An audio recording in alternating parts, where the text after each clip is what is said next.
Família, graça e paz. Hoje a gente vai desnuviar um pouquinho sobre ceia. 1 Coríntios capítulo 11, versículo 31 e 32.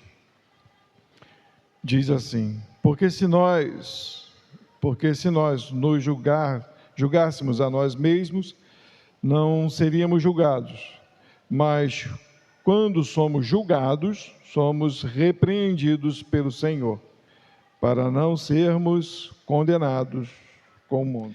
Bem, se a gente prestar bem atenção, nesses dois, praticamente últimos versículos, ele vai dar base para a gente, para poder entender a ceia do Senhor, o que acontecia. Se a gente só olha para alguns versículos, ou se a gente se acostuma com algumas coisas que são feitas, a gente acaba simplesmente agindo como todo mundo. A gente sabe que no segundo domingo é a ceia do Senhor e a gente vem para cá e a gente come o pão e come o suco. E a gente tem sempre aquela ideia, quem não for batizado não pode tomar. Algumas pessoas acham que se brigar em casa não pode tomar a ceia. E aí se cria todo um ritual, todo religioso, todo emblemático em cima da ceia, enquanto a ceia, ela quer promover outra coisa, ela quer nos alertar quanto a outra coisa. Então, os dois últimos versículos, eu queria que vocês prestassem atenção no que está escrito. Ele diz assim: porque se nós nos julgássemos a nós mesmos, não seríamos julgados. O que seria isso? Se eu olhar para dentro de mim, se eu perceber quem eu sou, se eu fizer uma autoanálise de mim, se eu entender o que eu faço, se eu começar a perceber como eu vivo, eu não vou ser julgado pelas pessoas, eu não vou ser condenado pelas pessoas. A gente convive com muitas pessoas, né? Tem gente que você às vezes não consegue nem chegar perto por causa da chatice, né? E às vezes você consegue uma abertura para falar para aquela pessoa: você é chata. Aí a pessoa: eu? Né? A pessoa toma aquele susto, porque ela em si mesma, ela não acha que ela é chata, ela acha que ela é uma maravilha. Às vezes ela é arrogante, às vezes ela não sabe tratar as pessoas, porque ela não se julga, ela não olha para ela não consegue perceber aquilo nela, correto? Eu sei que eu sou chato, eu sei que eu sou enjoado, eu sei que eu sou turrão, eu sei que eu sou um cara grosso, eu sei disso, mas porque eu olhei para mim, porque tinha época que eu achava que eu não era, para vocês poderem entender, né? Às vezes, quando até eu estou pregando, tem coisas que eu estou falando que parece que eu estou brigando com a igreja. Eu olho para mim e digo: cara, não precisa ser assim, não precisa falar desse jeito. Mas é o meu jeito, mas eu me compreendi, eu me entendi, eu fiz uma autoanálise de mim. Se alguém vier falar: pô, você é grosseiro, eu vou dizer: eu sei, é verdade, eu não tenho dúvida disso, eu preciso melhorar. A minha mentalidade me faz entender que eu preciso mudar, não simplesmente porque alguém me condenou, mas porque eu entendi quem eu sou. Então, esse autoanálise, esse julgamento é para isso, para que você entenda quem você é, o que você é, como você age, de que maneira você age. E se tratando da ceia do Senhor, para que eu como isso? Por que eu venho na ceia do Senhor? Para quê? Qual a motivação disso? Tá bom? Então vamos lá. No versículo 32 ele vai falar assim: mas quando somos julgados, quando alguém aponta o dedo, somos repreendidos pelo Senhor. Aí acrescenta algo mais, né? Para não sermos condenados com o mundo. Então entendam, se alguém me aponta e mostra para mim o meu erro, a minha situação, e eu compreendo isso, e eu entendo isso, eu sou ali repreendido pelo Senhor. Eu já não sou repreendido por mim. O Senhor é quem me repreende, mostra quem eu sou, como eu vivo, a maneira como eu ajo com os outros, a maneira como eu venho para a igreja, a maneira como eu participo dos cultos, a maneira como eu busco ao Senhor. Quando eu sou julgado, eu sou repreendido. Eu preciso, às vezes, ser repreendido. Eu preciso fazer uma autoanálise, eu preciso olhar para quem eu sou, entender quem eu sou, e Deus precisa me corrigir. Entendam, não é a sua correção, é a correção divina. Porque tem gente que muda hábitos porque ela diz, eu preciso mudar meus hábitos por minha própria força. E quando você muda seus hábitos por sua própria força, por seu próprio entendimento, você muda para você. A gente consegue entender isso? Você não tem que mudar para você. A Bíblia diz que nós somos maus. Se eu mudo por mim, eu só enriqueço a minha vida no egoísmo que eu tenho, que eu sou. É igual quando a pessoa começa a malhar, né? E as pessoas dizem, nossa, a ginástica mudou a minha vida. Legal, você deixou de ser uma pessoa sedentária, mas isso tem alguma coisa a ver com o Espírito de Deus na tua vida? Você pode começar a se olhar no espelho e se achar melhor do que os outros. Você começa a ter algumas atividades, você olha, nossa, eu faço agora melhor do que fulano, do que cicrano. Mudou você? Mudou não, só te piorou. A ginástica te fez alguém pior. A ginástica te fez alguém orgulhoso, alguém invejoso, soberbo. Não, mas outra que as pessoas gostam de falar, quando fica no espelho, fugiu. Vaidoso, vaidosa, ao ponto de você só se olhar. Mudou. Você deixou de ser sedentário, mas você não entendeu. Porque a ceia não quer dizer isso. Se julgar, ser repreendido pelo Senhor é para mudar. Para mudar não para você, mudar para o Senhor. Porque o que ele fala aqui, que é interessante, é para que a gente não seja condenado com o mundo. Por que o mundo é condenado? Por que o mundo é condenado? Porque o mundo não busca Deus. Não é isso? Se eu olho para mim e só mudo para mim, eu sou condenado com o mundo. Porque o mundo só faz coisas que desagradam a Deus. Então eu também desagrado a Deus, porque eu só mudei a direção, eu só sou outra pessoa, só melhorei para mim.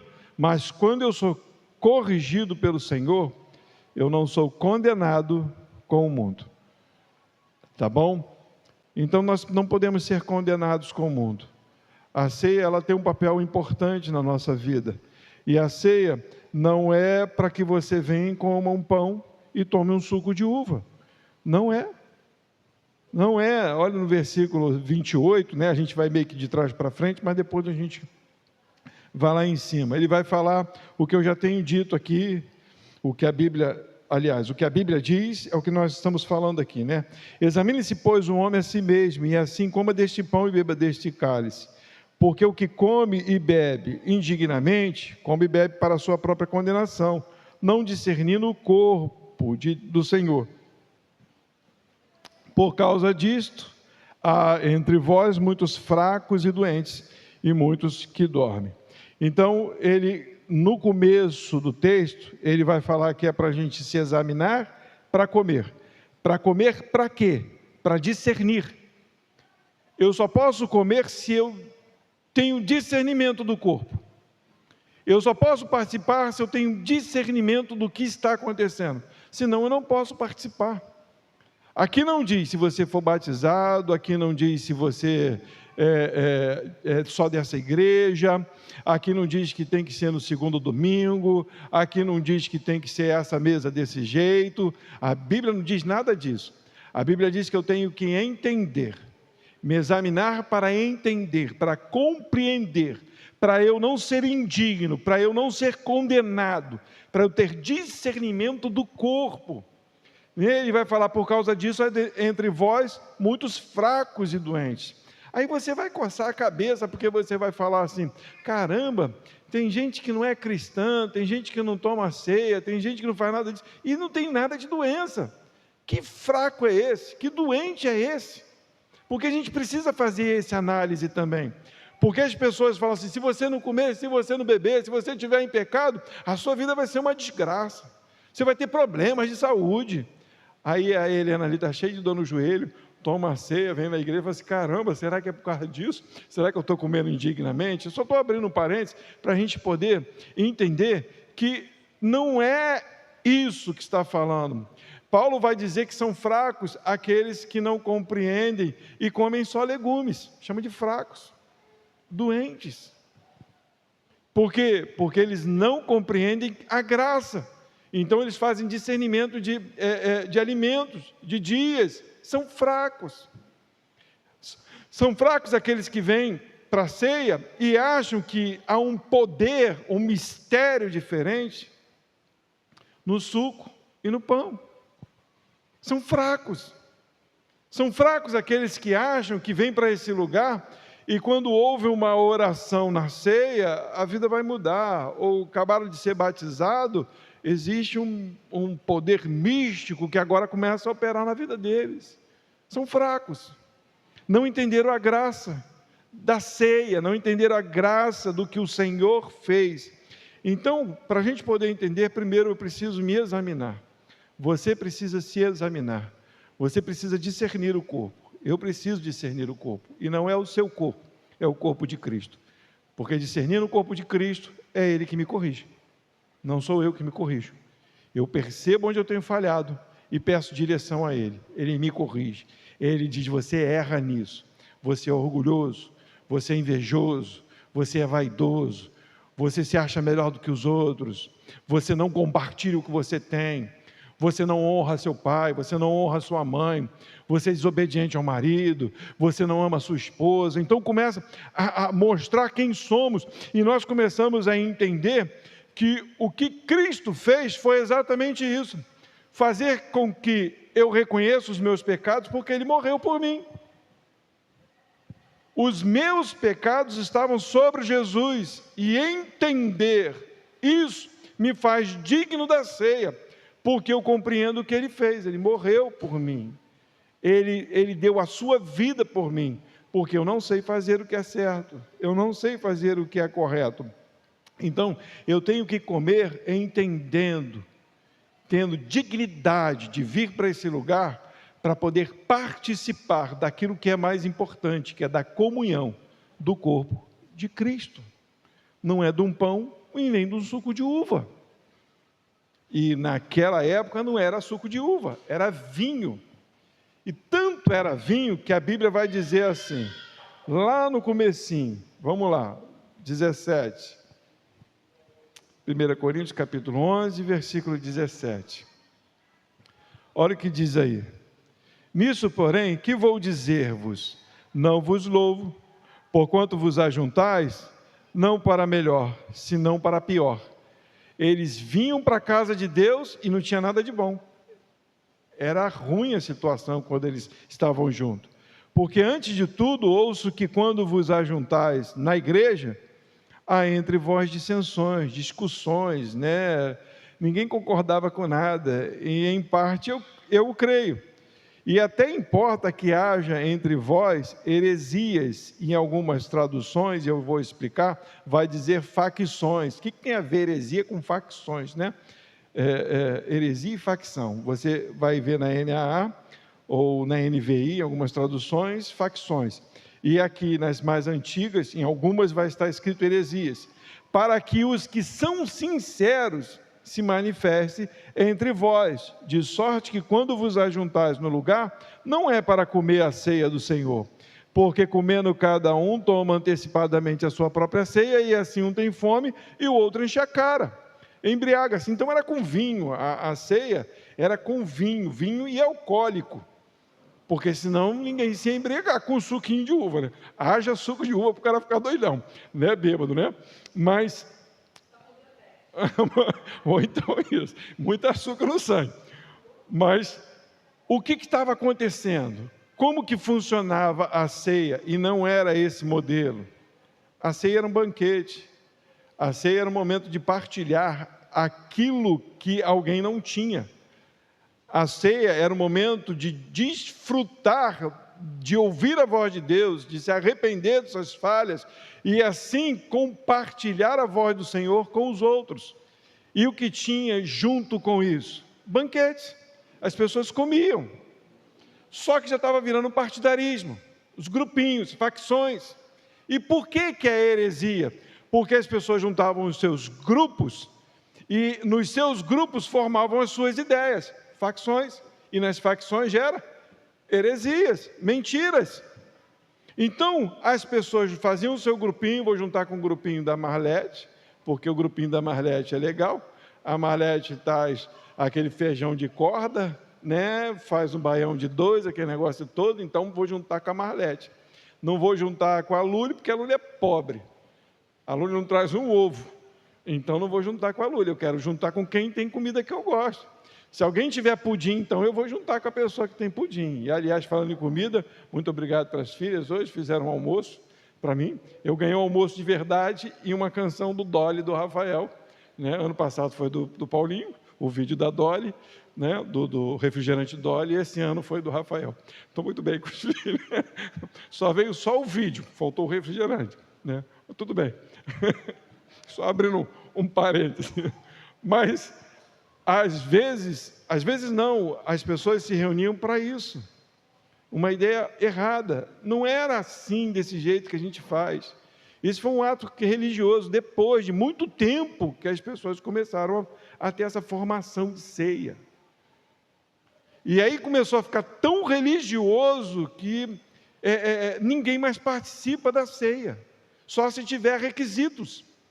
Quando era para chamar as pessoas para participar, necessitados para participar, as pessoas traziam comida para que outros que não tinham participar, para que eles pudessem dar o que era de melhor, que era o corpo de Cristo, apresentar a palavra de Deus para as pessoas. Essa era a ceia verdadeira, não é isso. Estou falando com respeito quanto a esse momento, que ele também é importante para nós. Em alguns lugares vão falar assim, não participem mais da ceia, isso é errado. Não, é um momento agradável, é um momento de lembrança, mas é um momento que a gente precisa entender qual é o seu real sentido. Não é um momento de tristeza, mas é um momento onde eu olho para a minha vida, e eu entendo, eu tenho servido ao Senhor verdadeiramente, eu tenho compartilhado dele para as pessoas, ou eu tenho compartilhado de mim?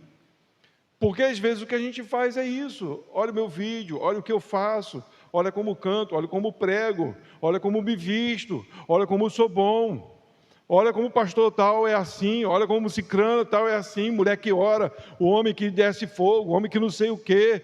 E aí a gente começa a formular ou a fazer como se alguma coisa procedesse de bem do homem, quando não vem do homem, vem de Deus, através de Cristo Jesus. E esse é o exemplo da ceia, que aquele que morreu por nós, deu o seu corpo, deu a sua vida, derramou o seu sangue por nós. Esse é o verdadeiro sentido da ceia. É a entrega de Cristo, é o favor de Cristo, né? Eu estou lendo o Novo Testamento e hoje eu acabei o finalzinho de Marcos, né? E é muito legal, porque lá vai falar da ressurreição, né? No final de Cristo, mas deixa eu pensei em outra coisa, minha mente foi embora. Mas a ideia da ceia, lembrei. Isso. Não, já voltou. Mas a ideia é essa da entrega de Jesus, é isso que eu estava falando. Jesus morreu antes do esperado. Quando foi anunciado que Jesus morreu, que José de Arimateia foi pedir o corpo, mas quando José de Arimateia foi pedir o corpo para Pilatos, já morreu. Porque Jesus não morreu de morte simplesmente natural, Jesus deu a sua vida. Ninguém precisou quebrar um osso, ninguém precisou estraçalhá-lo para ele morrer mais rápido. Ele deu a sua vida. Ele foi para a cruz em favor.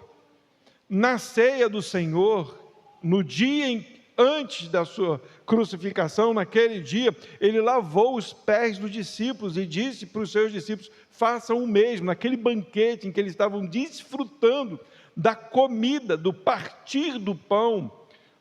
Jesus ali mostra através do pão e do vinho o seu sacrifício. O pão, o sacrifício de cortar, de partir, de moer, de ser mastigado.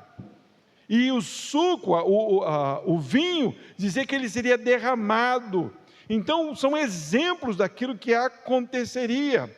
E a gente pega isso e faz um ritual como se no pão e no vinho tivesse algum poder extraordinário. Não tem, são exemplos daquilo que nós deveríamos fazer, do Cristo que deu, que sofreu, que se doou por nós, para que a gente agora tivesse a sua vida em nossos corações e assim, através de Jesus, darmos as nossas vidas também para o outro, mas em Cristo, não por nós mesmos.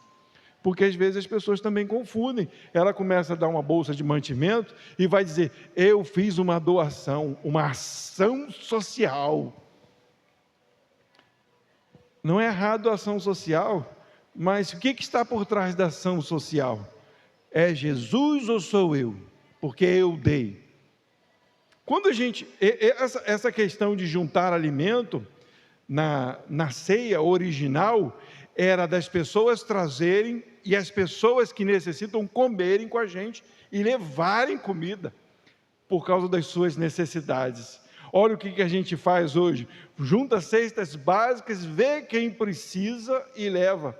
Era para a gente estar chamando os necessitados, dando de alimentos para o necessitado, e assim alicerçando ou mostrando a verdadeira face do Senhor para eles, que morreu por nós. Essa é a ceia verdadeira, essa é a ceia que o Senhor quer de nós: apresentar o Cristo, analisar, olhar para as nossas vidas, ver em que estado que estamos, o pecado que cometemos, e pedir para Deus que nos conserte, que nos restaure, que mude a nossa vida, para que Ele apareça em nós, e assim nós não sermos condenados com o mundo. É o que a Bíblia diz. É simples, a ceia é simples. É um momento gracioso, é um momento importante, é um momento onde a gente desfruta da verdade para poder promover a graça do Senhor. Então, que a gente possa entender esse momento. E ele vai dizer, então, no decorrer do texto, aquilo que a gente já ouviu do Senhor, né? Ele vai dizer aqui no versículo 22. Ele dá um puxão de orelha naquela galera, né? Não tendes porventura casas para comer e beber? Ou desprezais a igreja de Deus e envergonhais o que nada tem? Que vos direi, louvar-vos-ei, ou vos elogiarei quanto a isso? Não elogio você, não vos louvo. Né? Isso fica mais firmado, que as pessoas vinham para a ceia simplesmente para comer. Eu acho que a ideia do pãozinho também depois foi deturpado, e do suquinho de uva, para ter aquele compartilhamento, para ninguém comer mais ou menos, né? Mas é só para tirar aquela ideia de ter uma cumilância. De repente foi essa a ideia. Ela não é errada, mas a gente precisa entender que a ceia é muito mais do que simplesmente um pãozinho, um suquinho. É a vida que nós devemos demonstrar, é a vida que nós devemos levar para aquele que realmente necessita, e não envergonhar a igreja de Deus. Porque envergonhar a igreja de Deus vamos dizer assim, sujar o nome de Jesus. Como que eu envergonho a igreja de Deus? Jesus falou para eu partilhar, eu vou e não compartilho, aí as pessoas vão olhar para mim e vão me condenar. Pô, mas que pastor sem vergonha, ele vai e come o pudim todinho, a igreja traz um pudim para ele, ele nem divide o pudim, né? Tem gente que ainda esconde: pastor, esse pudim aqui é teu. Glória a Deus por isso, né? Mas as pessoas não podem nos condenar, porque a gente lembra, nós somos igrejeiros, né? Crentossauro, então a gente já participou de tempos de igreja, né? Então, quando tinha algumas festas em alguns lugares, era interessante que as pessoas escondiam, davam um pouquinho, né? Toma um salgadinho, toma um cachorrozinho quente, e quando você ia na cozinha, estava lotado para a pessoa poder levar para casa, tá entendendo? Então, é uma vergonha para a igreja, é uma vergonha, isso é ridículo, é horrível. Por quê? Porque o verdadeiro sentido da comunhão não está sendo proposto, não está sendo feito. Aquilo que Jesus fez não está sendo divulgado, não está sendo explanado, não está sendo declarado por nós. Então a gente não pode ter essa ideia absurda de pegar para a gente e achar que eu preciso ser favorecido, que a gente seja sempre o último, quando tiver visitante aqui, primeiros visitantes. Se tiver alguém passando ali fora, a gente tiver com bandeja aqui, vê ali os outros com aqueles olhão grande olhando para a gente, leva para eles, e a gente tem que fazer isso, mas anunciando o nome de Jesus, não para dizer, eu fui lá e fiz, não, para promover essa graça, esse favor que Jesus fez por nós. E ele vai falar então assim, porque eu recebi do Senhor, Paulo, diretamente do Senhor, o que também vos ensinei, que o Senhor naquela noite em que foi traído, tomou o pão, e tendo dado graças, o partiu e disse, tomai e comei, e este é meu corpo, que é partido por vós, fazei isto em memória. Não é isso que nós estamos falando? Para que eu vou partir o pão? Em memória, para anunciar, para falar. Não é um ato de milagre, um ato de transformação de alguém, não. É para anunciar o que ele fez. E ele fala assim, semelhantemente também, depois de cear, vê o que acontece? Eles comeram antes de Jesus, depois derramaram o suco, ou o vinho. O que eles fizeram? Primeiro eles comeram. Jesus, no momento da ceia, em que eles estão comendo, partilhando, Jesus pega o pão, dá aquela parada, todo mundo com a boca cheia, dá aquela parada e dá graças. Senhor, te agradeço pela minha vida que vou dar pelos meus discípulos. E ele parte o pão, agradece e reparte. E ele diz, façam isso. E façam isso em memória de mim. E eles continuam comendo. E depois ele vai falar semelhantemente também, depois de cear, tomou o cálice dizendo, este é o cálice, é o novo testamento no meu sangue.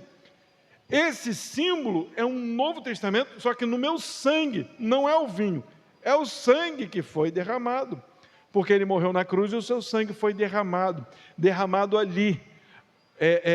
Ele quer dizer, ele morreu, é isso que quer dizer. Não é para aspergir sangue em ninguém, não é para pedir o sangue de Jesus, porque o sangue de Jesus já foi ali. Há poder na morte. Quando a gente fala poder no sangue de Jesus, é porque ele morreu, e isso transformou vidas, foi isso, Então ele está falando aqui, e este cálice é um novo testamento no meu sangue, fazer isso todas as vezes que beberdes, em memória de mim. É um momento em que a gente precisa entender. Então, todas as vezes é o quê? Uma vez por mês? Uma vez por mês, eu vou fazer a ceia uma vez por mês. Não, a minha ceia é diária. Se eu puder alimentar alguém, se eu puder dar de beber a alguém, eu estou ceando, eu estou dizendo, olha o que Cristo fez por mim, salvou a minha vida, eu quero aqui alimentar a tua. Eu quero favorecer você também. Jesus sanou a minha necessidade, não só de encher meu buchinho, mas da minha alma. Ele me fez entender quem eu sou. É isso que nós precisamos entender, e é isso que precisamos compartilhar. E ele vai falar, porque todas as vezes que comer este pão e beber este cálice, anunciai a morte do Senhor, até que venha.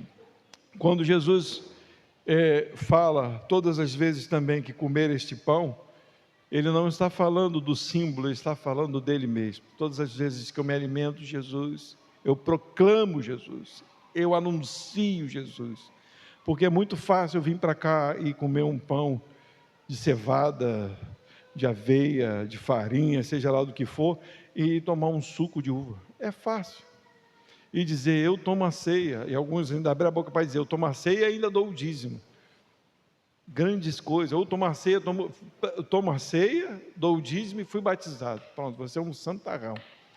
Não, a nossa vida, ela só tem sentido quando eu entendo esta graça, o que Jesus fez, e assim eu como, participo do que Ele fez, e assim também dou, assim também faço, assim também declaro.